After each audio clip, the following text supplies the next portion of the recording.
Pavel Chihaia, un om de o rară ținută intelectuală și morală, scriitor român în exil, aniversează 90 de ani. Din 1978 locuiește la München, unde a fost colaborator al postului de radio Europa Liberă, iar acum este membru al celui mai longeviv cenaclu românesc din exil, care editează și prestigioasa revistă Apoziția. Aici e Radio Europa Liberă, la microfonul emisiunii noastre, astăzi Pavel Chihaia. 23 aprilie, Pavel Chihaia împlinește 90 de ani. La mulți ani, domnule Chihaia! Vă mulțumesc foarte mult. E o vârstă destul de interesantă și mă gândesc la realizările mele viitoare. Foarte bine! Despre dumneavoastră, colegul și bunul prieten Gelu Ionescu, în cartea Covorul cu scorpioni, scria: Pavel Chihaia era un mai vechi colaborator și la alte programe și de el m-am apropiat mai mult, de amabilitatea, entuziasmul juvenil menținut până la bătrânețe, de bunătatea omului. Entuziasmul juvenil, bunătatea omului, iată cum vă caracteriza colegul dumneavoastră de la Europa Liberă, Gelu Ionescu. Gelu Ionescu e un foarte bun prieten, toată viața am fost împreună, toată viața petrecută în Occident. Nu este singurul? Nu, au fost mai mulți. În primul rând a fost Stroiescu Stănișoară, cu care am colaborat pentru ora religioasă. În decembrie 1989 ați ținut să fiți alături de compatrioți. Povestiți-ne în ce program. Fiind la Europa Liberă, am citit două mesaje către cei din România care s-au trezit la o nouă existență pe care eu am dorit o viață întreagă și ale cărei mărturisiri le-am făcut în cele două mesaje. Primul mesaj la Europa Liberă din 24 decembrie 1989: Dragi compatrioți, dragi concetățeni, mă adresez vouă cu inima plină de durere pentru familiile celor căzuți în lupta de cucerire a libertății, cu pioasă admirație pentru cei care au sfidat cruzimea și gloanțele lui Ceaușescu, conducătorul irresponsabil al unei țări cu trecut glorios și o cultură de mare prestigiu. Inimile ne sunt îndurerate de pierderea atâtor frați luptători pentru libertatea României. Totodată ne bucurăm că fiii și fiicele noastre, copiii și tineretul vor avea parte de o altă viață decât aceea purtată în beznă și teroare. Noi, cei din lumea liberă, suntem alături de voi, cei ce sfidați tirania pentru idealul libertății, pentru valorile noastre tradiționale. Cauza voastră este și a noastră. Gândurile voastre sunt și ale noastre. Dumnezeu, care ne știe suferințele și credința în El, este cu noi și ne va ajuta. Mai am mesajul din 26 decembrie 1989 pentru istoriografii din România, care se încheie cu aceste opinii. Nu pot să nu amintesc de istoricii care au fost uciși în temnițele comuniste, în primul rând pe George Brătianu, apoi pe cei care au avut ani grei de închisoare, ca Pepe Panaitescu, Emil Lăzărescu, Aurel Decei, pe cei care, de valoare europeană, au fost împiedicați în activitatea lor universitare, ca Alexandru Elian, Maria Holban și alții.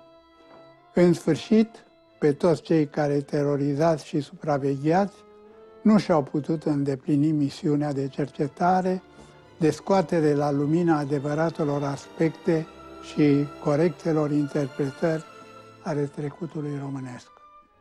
În prezent, când țara noastră este cu adevărat liberă, vreau să transmit colegilor mei istoriografi, arheologilor, tuturor cercetătorilor trecutului din România, urarea ca să-și continue frumoasa activitate cu rezultate luminoase, atât pentru români, cât și pe întregul for științific al lumii.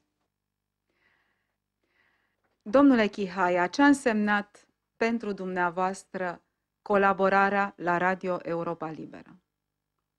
a însemnat posibilitatea de a mărturisi și de a evoca anii grei de suferință, de tristețe, de îndepărtare a realităților etice și etnice și posibilitatea de a indica cerurile luminoase care se deschideau asupra României, asupra Europei, asupra lumii. Tinerii născuți după 1989 în România și care nu știu nimic despre existența acestui post de radio, ei ce ar trebui să știe despre Radio Europa Liberă în istoria recentă a românilor? Ar trebui să știe că a fost inima mereu prezentă a realităților românești, că a îndemnat pe cei din țară să fie alături de valorile eterne ale Europei, ale lumii, ale religiei noastre și ale trecutului nostru cultural și istoric. Aveți 90 de ani, iubiți România, iubiți Dobrogea dumneavoastră, v-a apărut opera Omnia, dar sunteți în continuare neobosit, în scris și în spirit. Spuneți-ne care sunt proiectele viitoare, pentru că nu a fost o figură de stil când ați spus, cum vă simțiți la 90 de ani, că vă gândiți la proiectele viitoare. Care au fost ultimele apariții editoriale semnate Pavel Chihaia și ce mai aveți în sertare? Vă mărturisesc că în prezent lucrez la unul din volumul 11, eventual volumul 11 și volumul 12, de corespondență. Pentru că de când sunt în Occident, adică de 30 de ani, am avut o interesantă corespondență cu prietenii scriitori, artiști și din această corespondență reiese însăși nu numai viața mea și a lor, ci însăși viața existența țării noastre. Țării noastre atâta vreme cât a fost încă supusă comuniștilor și după eliberare. Din aceste scrisori se pot deduce speranțele celor din țară că într-o zi vor fi liberi și speranțele celor din Occident că într-o zi se vor putea reîntoarce în țară, vor putea relua activitatea lor obișnuită de scriitori, de ziariști și de oameni care desfid minciuna și trezesc în oameni posibilitatea adevărului. Mi-ați arătat în manuscris scrisorile către și de la Monica Lovinescu și Virgil Ierunca. Da, au fost foarte buni prieteni. Virgil Ierunca mi-a fost coleg de universitate și împreună și cu Virgil și cu Monica am fost în cercul Petru Comarnescu, acest cerc de mare importanță pentru cultura românească, pentru că Petru Comarnescu făcea o legătură între cultura occidentală și cultura noastră. Și în jurul lui s-au dezvoltat noile mlădițe care mai târziu au devenit mari scriitori ai țării noastre. În ianuarie 1990 a venit în București din partea Europei Libere pentru a dialoga cu scriitori și artiști, cu colegi și prieteni.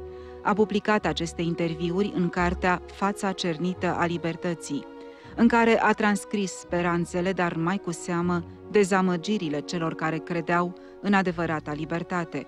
Ana Blandiana, Barbu Cioculescu, Petru Creția, Gabriel Liceanu, Nicolae Manolescu, Adrian Marino, Alexandru Paleologu, Octavian Paler, Șerban Papacostea, Dumitru Stăniloae, Alexandru Suceveanu, Mihai Șora și alții. La Europa Liberă am contribuit doar o dată pe săptămână cu considerații literare, artistice, etc. Problemele politice nu le-am cunoscut și m-au preocupat mai puțin. Și atunci ce a însemnat Europa Liberă pentru exilul românesc?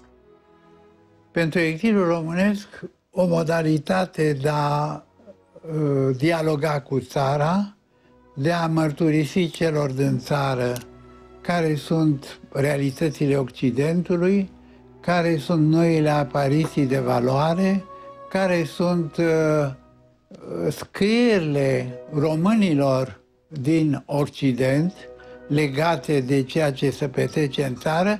În realitate, chiar în timpul comunismului a fost o legătură foarte trainică între cei din țară care prezervau vechile valori și cei din Occident. Eu, cât am fost în țară, în timpul comunismului, am avut legături într-o modalitate sau alta cu cei din Occident. Pavel Chihaia face parte din generația pierdută a lui Constant Tonegaru, Mihail Fărcășanu, Dinu Pilat, Teodor Cazaban, Virgil Ierunca. Generație pierdută deoarece scrierile lor s-au risipit. Activitatea s-a irosit în realizări cotidiene, viața lor s-a desfășurat sub controlul brutal al securității. Cei care au putut fugi mai devreme sau mai târziu s-au pierdut printre străini și-au schimbat limba de exprimare sau au renunțat definitiv la scris. Pavel Chihaia a fost liber, spune el, între anii 1945 și 1948. Apoi, elanurile sale de tânăr scriitor s-au frânt. Romanul cel mai cunoscut, Blocada, a apărut când avea 25 de ani, într-o perioadă când regimul comunist se consolidase destul ca să înceapă epurările în rândul oamenilor, dar și al cărților. Romanul de peste 400 de pagini al lui Pavel Chihaia, despre care se auzise în mediile literare ca despre un eveniment al generației tinere, a rămas necunoscut publicului larg. În 1948, cartea Blocada a fost retrasă din librării și dată la topit. Autorul a refuzat orice colaborare cu regimul și orice concesie, activând într-o organizație anticomunistă, Mihai Eminescu, nemai publicând nicio carte de proză, deși a continuat să scrie.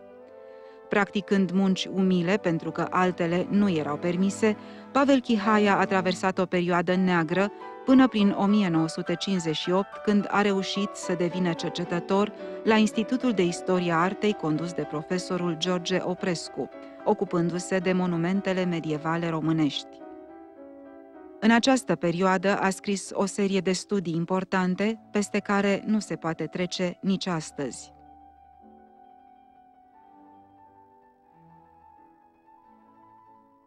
Iată aici mormântul ctiitorului, atribuit până în prezent lui Radu Negru, care se află la locul de onoare în biserică și pe care l-am putut identifica cu Vladislav I, atât pe criteriul inventarului funerar găsit în mormânt la săpăturile din 1920, cât și pe alte repere științifice.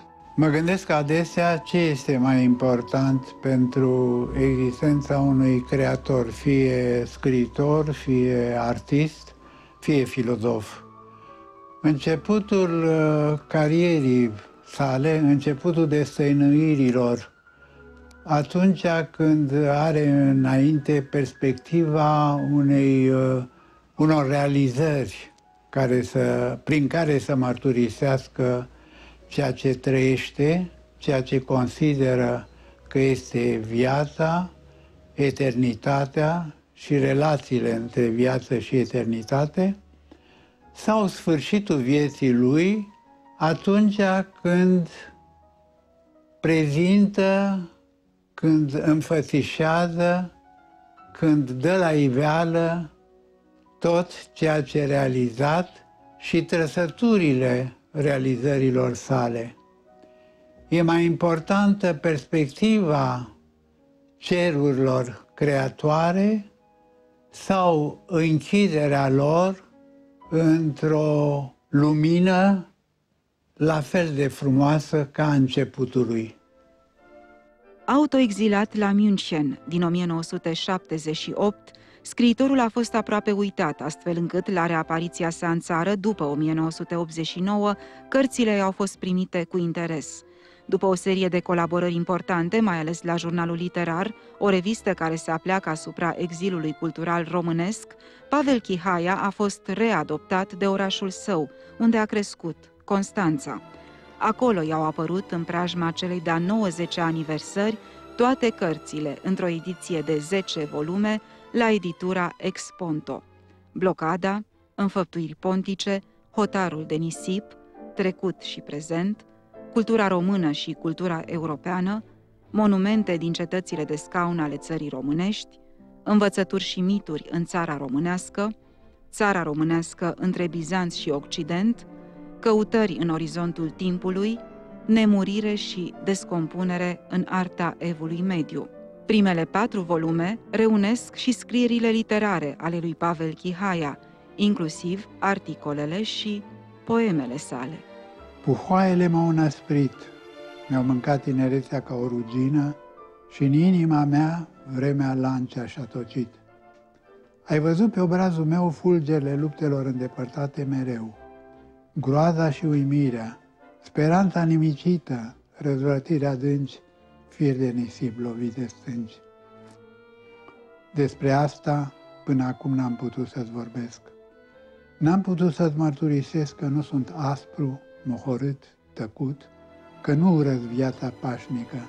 Roagă-te pentru mine, mamă, Domnului nostru Iisus, pentru un rebel, roagă-te acolo sus, roagă-te pentru mine fără odihnă, pentru veșnicia ce va să-mi vină.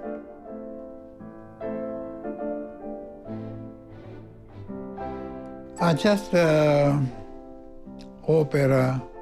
opera omnia, această operă generală a mea, de fapt este o operă omnia nu numai a mea personală, ci a generației, fiindcă atât în romanele Blocada, cât și Hotarul de nisip, eu arăt drama pe care am trăit-o și care e mărturisită în Generația pierdută, drama pe care am trăit-o între cele două dictaturi, prima de 4 ani și cealaltă care nu se mai termina.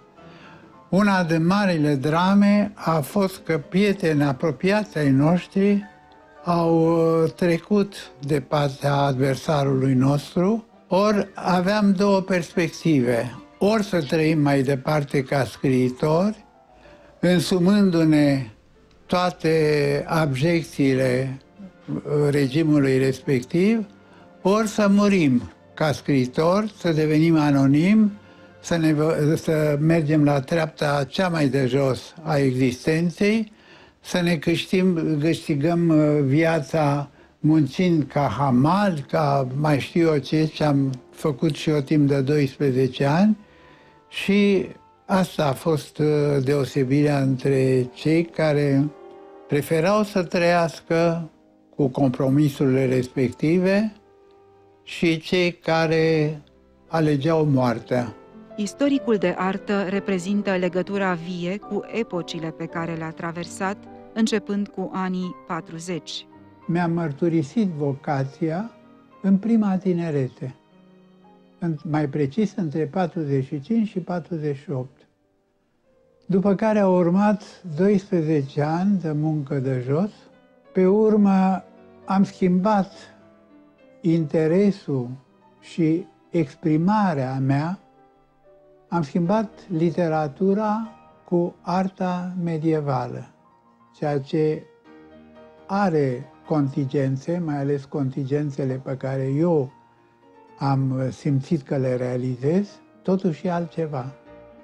Venind aici, în Occident, am găsit un alt peisaj uman, am fost obligat să am alte preocupări, am lucrat la liceul francez, aproape 20 de ani. Întotdeauna eu am fost foarte atașat de tineret și sunt bucuros că astăzi în Germania o pagină a tuturor ziarelor e dedicată tineretului. Și eu când văd un copil pe stradă, încerc să trăiesc bucuria sau tristețea lui, să-mi dau seama felul cum privește lumea din jur și cum îngurgitează realitățile pe care mai târziu le va contura în concepte și așa mai departe. Aproape când văd un copil de 2 sau 3 ani, îmi vine să mă las în 4 labe și să fac tot felul de șotii ca să-l amuz. Și eu dialogam cu mulți copii care acum sunt maturi sau chiar vedete, cum e o vedetă de cinema foarte cunoscută, să gândesc cu multă bucurie că m-au găsit alături și un lucru important pe care l-am făcut.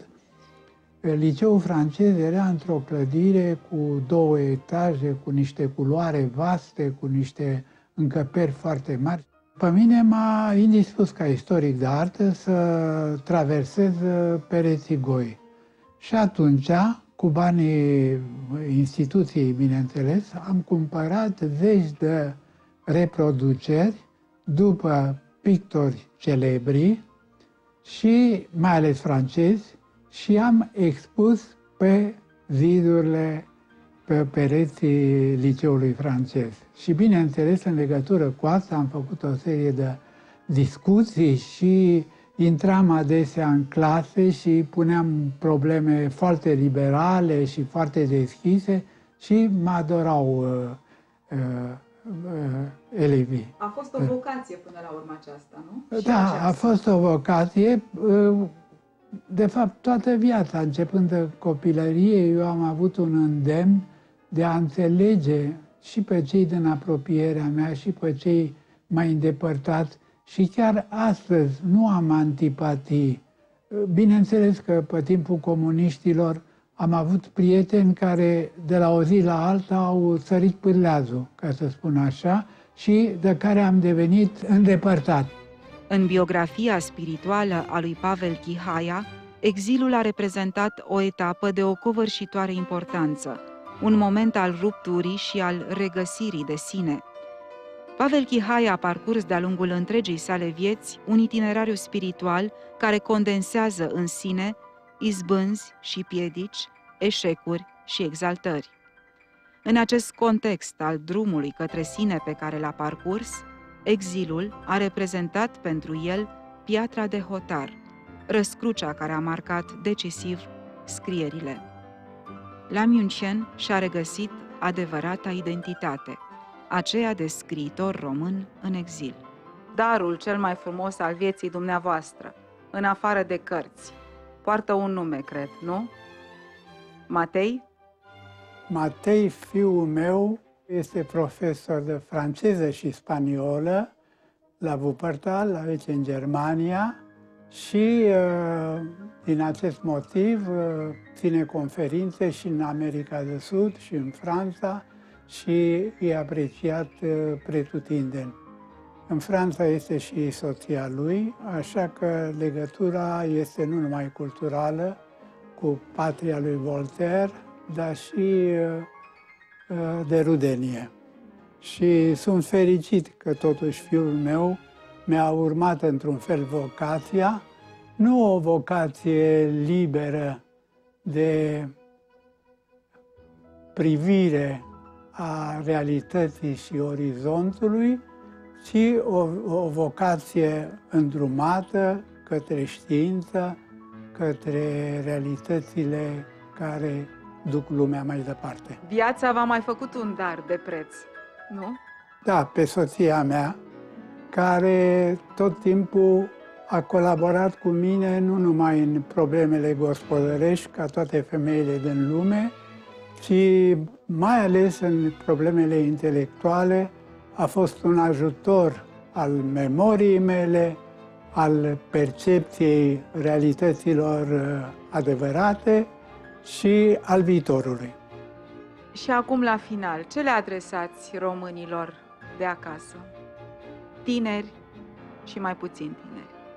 Românilor de acasă că față de ei avem sentimentul că suntem împreună și îi convingem și trebuie și ei îi convingem de acest lucru prin ceea ce scriem, prin ceea ce gândim și suntem siguri că și ei gândesc de asemenea că hotarele țării sunt în realitate hotarele lumii, că ei trebuie să perceapă tot ceea ce se întâmplă pretutindeni, valori culturale, valori politice, valori economice și să răspundă cu conștiință și cu percepție reală la tot ce se întâmplă pe glob. Și tinerilor de vârsta lui Matei, al dumneavoastră, al profesorului universitar Matei Chihaia, care și ei sunt răspândiți peste tot în lume și fac cinste patriei lor? Acestor tineri, cu toată competența pe care o am, cu toată admirația celor din jur, le recomand și sunt sigur că vor urma această cale, să nu-și uite niciodată țara de unde au plecat, trecutul și mai ales viitorul ei. La mulți ani, Pavel Chihaia! Vă mulțumesc foarte mult și vă mulțumesc și pentru acest dialog, care pentru mine a fost un adevărat eveniment.